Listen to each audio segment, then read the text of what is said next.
Hey, it's Ben Wise from ZOAR Fitness, and today I'm going to be talking about the double dumbbell power clean.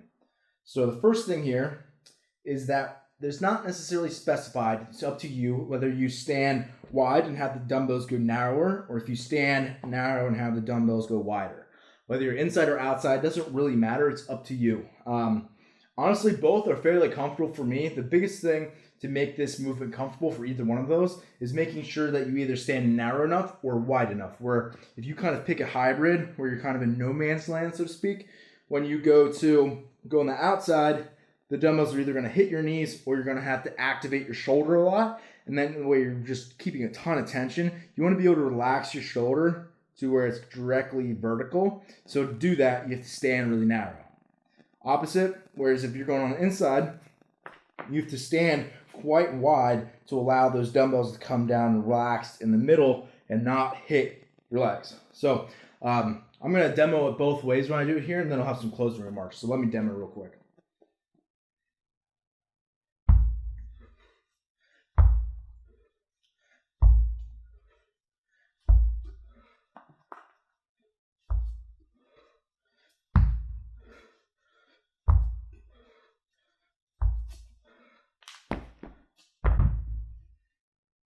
So there you go.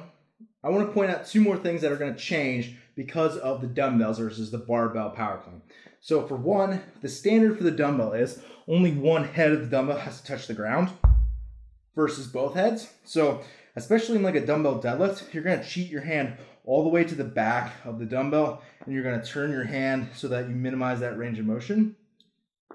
I still recommend you turning that head of the dumbbell down, but I either recommend you holding in the middle or choking up all the way to the front of that dumbbell.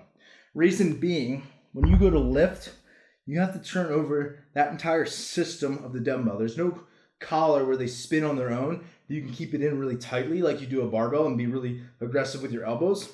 So what that means is it's a slower turnover. You want most of the mass on the inside so that you're not having to flip the whole thing over, so to speak. So either in the middle or toward the front. That does increase the range that you're going to have to reach a little bit, probably by maybe 2 inches, but it's worth it because that head is aiding you in spinning that weight around. It makes it way easier. The other thing that is different is the fact that, like I said, unlike the barbell, you can't be super aggressive with your elbows like you do like a hang power clean, where here it's just a much slower turnover. So you don't want to pull early with the dumbbell. You don't want to like bend your arm and like hammer curl it up. But at the same time, you have to be more patient because it's a slower process. So just, again, choking up allows for that whole thing to transition over, and you just kind of take your time with it a little bit more and be a little bit more methodical than you would with a barbell. So again, I say those are kind of the biggest differences between a dumbbell power clean and a barbell.